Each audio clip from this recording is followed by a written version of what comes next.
कि मुझे आज चुनाव की बेला में अपने कर्म भूमि, अपनी मातृभूमि में आने का सौभाग्य मिला और आप सब लोग ने जिस गर्मजोशी के साथ आपने मेरा स्वागत किया, उसके लिए सबसे पहले तो मैं तहे दिल से आपका धन्यवाद करता हूं।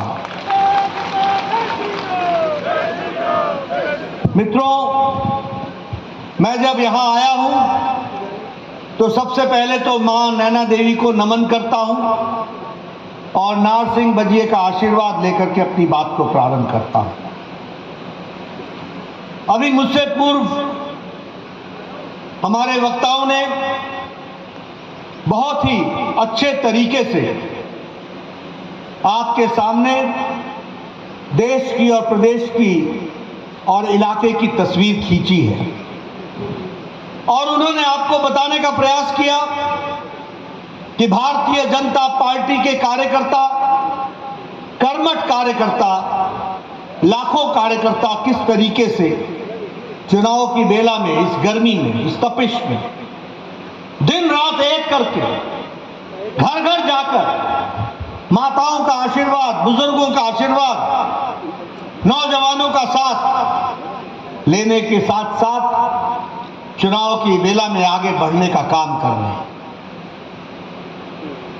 मैं आप लोगों से एक बात जरूर कहना चाहता हूं कि हम सब लोग बहुत ही खुशनसीब हैं, बहुत ही खुशनसीब। और मैं इसलिए नहीं कह रहा कि आपको खुश करना है, मैं इसलिए कह रहा हूं कि आज भारतीय जनता पार्टी ने भारतीय जनसंघ के काल से लेकर के आज दिन तक एक लंबी यात्रा करने के बाद दुनिया की सबसे बड़ी पार्टी बनकर के उभरी है। इसको हमको समझना चाहिए और हमें गौरव होना चाहिए कि हम उसके सदस्य हैं। मित्रों, मैं यहां यह भी कहना चाहता हूं, यह अकेली पार्टी है जो वैचारिक प्रतिष्ठान पर चलती है, अधिष्ठान पर चलती है, जो विचारों से जुड़ी है। यह अकेली पार्टी है जिसने विचारों के साथ कभी समझौता नहीं किया। बाकी सब पार्टियों ने सत्ता पाने के लिए एक नहीं अनेकों बार समझौता किया। Indian national Congress, Congress party तो सेंटर से राइट, राइट से लेफ्ट, लेफ्ट से ऊपर, ऊपर से नीचे कहां चली गई मालूम नहीं। विचारधारा के साथ समझौता किया। लेकिन भारतीय जनता पार्टी के आप कार्यकर्ताओं को यह ध्यान में रखना चाहिए कि जो बात हमने सन 51-52 में कही, जिस नारे को लगाते हुए हमने अपनी जवानी लगा दी, जिस नारे को लगाते हुए हम 4-4 पीढ़ियां खप गई, एक देश में 2 निशान, 2 विधान, 2 प्रधान नहीं चलेंगे। ये वही पार्टी है जिसने मोदी जी के नेतृत्व में 6 अगस्त को 2019 को धारा 370 को धाराशाही कर दिया। इस बात को भी हमको ध्यान में रखना चाहिए। सन 51-52-53 में हमारे श्यामा प्रसाद मुखर्जी ने बलिदान दिया। 4-4 पीढ़ियां, 5-5 पीढ़ियां खप गई। हमने समझौता नहीं किया और लोगों का आशीर्वाद मिला और आज जम्मू कश्मीर संवैधानिक दृष्टि से एक देश में एक निशान, एक विधान, एक प्रधान जम्मू कश्मीर की धरती पर भी लागू हो गया। मित्रों, मुझे याद है कि सन 86 में, सन 87 में पालमपुर में, हिमाचल में भारतीय जनता पार्टी ने कहा कि हम राम मंदिर का रास्ता प्रशस्त करेंगे। आप सब लोगों ने नारे लगाए, राम लला हम आएंगे, मंदिर वहीं बनाएंगे। एक बार नहीं अनेकों बार अयोध्या गए, वो ढांचा भी ढह गया, लेकिन राम लला टेंट में रहे और एक दिन नहीं, 2 दिन नहीं, 500 साल बाहर रहे। लेकिन हमारे मन का विश्वास था, और वो विश्वास यह टूट था कि रामलला हम आएंगे, मंदिर वहीं बनाएंगे। आज हम ये कह सकते हैं कि मोदी जी ने जहां राम मंदिर का रास्ता प्रशस्त किया, वही कठोर अधिष्ठान 10 दिन के अधिष्ठान के बाद 22 जनवरी को विराट राम मंदिर में रामलला को विराजमान और प्राण प्रतिष्ठा की गई, वो भी हम लोगों ने देखा। मित्रों, ये ट्रिपल तलाक की बात हो रही थी।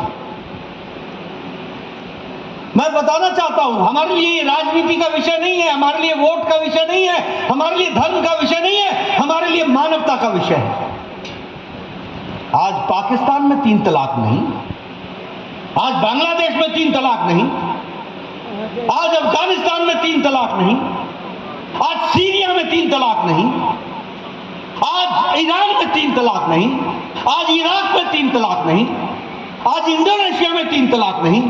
ये सब मुस्लिम देश हैं जिनके नाम मैंने लिए, एक भी जगह 3 तलाक नहीं था। लेकिन कांग्रेसियों की तुष्टीकरण ने भारत में ये 3 तलाक चलाया हुआ था, और इस 3 तलाक को सुप्रीम कोर्ट ने कहा था कि यह समाप्त होना चाहिए। किसी में ताकत नहीं थी, ये नरेंद्र मोदी जी की ताकत थी, जिन्होंने 3 तलाक को समाप्त करके मुस्लिम बहनों को आजाद कर दिया और 21वीं शताब्दी में जीने का अधिकार दिया। यह वैचारिक लड़ाई लड़ने वाली लोग, इसलिए हम वैचारिक पार्टी विचारों के साथ काम करते। हमें कहते थे तुम्हारा इकोनॉमिक एजेंडा क्या है, तुम्हारा आर्थिक नीति क्या है। दीनदयाल उपाध्याय ने कहा था एकात्म मानववाद, उसी को सरलीकरण करके हम लोगों ने कहा अंत्योदय, और उसी को और सरलीकरण करके मोदी जी ने कहा सबका साथ, सबका विकास, सबका विश्वास, सबका प्रयास, और उसी को और आगे बढ़ाया ज्ञान, गरीब, युवा, अन्नदाता, किसान और नारी शक्ति। अगर ये चारों की चिंता हो जाती है तो भारत की चिंता हो जाती है और भारत आगे बढ़ जाता है। इस बात को हम समझ पाते हैं। आपको ये गर्व होना चाहिए और गौरव होना चाहिए कि आप उस पार्टी के सदस्य हैं, आप उस पार्टी के कार्यकर्ता हैं जिन्होंने कभी भी नीतियों के साथ समझौता नहीं किया और अधिकारों के साथ आगे बढ़ते चले गए, और आज ये दुनिया की सबसे बड़ी पार्टी बन गई। आज हम काडर बेस्ड पार्टी है। यहां आप देख रहे हैं राष्ट्रीय अध्यक्ष भी है, प्रदेश का अध्यक्ष भी है, जिले का अध्यक्ष भी है, मंडल का अध्यक्ष भी है, और आपको जानकर खुशी होगी कि आज भारत में 8,60,000 बूथ पर हमारा अध्यक्ष खड़ा है और अध्यक्ष के माध्यम से काम चल रहा है।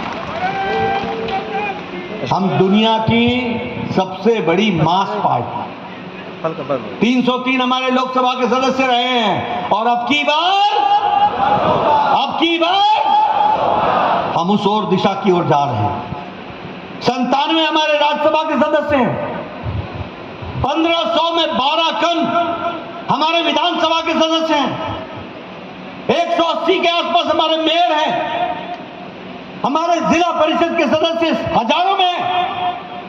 ये सबसे बड़ी चुनी हुई पार्टी है और चुने हुए नुमाइंदे हैं तो भारतीय जनता पार्टी है।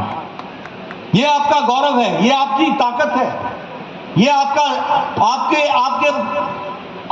आपके माध्यम से पार्टी को ताकत मिली और उसको हम लोग आगे बढ़ा रहे हैं।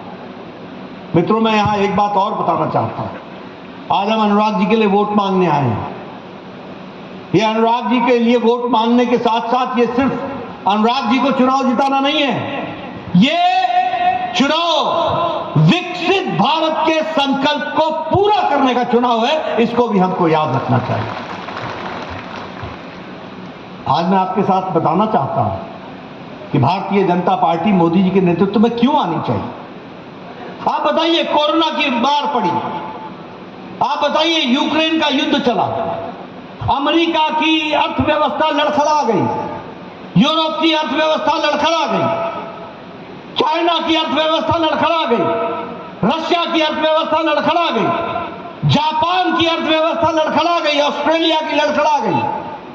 लेकिन आपको जानकर खुशी होगी कि इन्हीं 5 वर्षों में भारत आज अर्थव्यवस्था में और आर्थिक दृष्टि से आज 11वें नंबर से छलांग लगाकर ब्रिटानिया को पछाड़कर आज भारत 5वें नंबर की अर्थव्यवस्था बन गई। 5वें नंबर। ये कोरोना के मार के बाद हुआ है, ये यूक्रेन के युद्ध के बाद हुआ है। और आप मोदी जी को फिर से चुनाव जिताएंगे। मैं आपको बताना चाहता हूं कि मोदी जी तीसरी बार प्रधानमंत्री बनेंगे और तीसरी बार ही तीसरी अर्थव्यवस्था भारत बन जाएगा। तीसरी अर्थव्यवस्था बन जाएगा।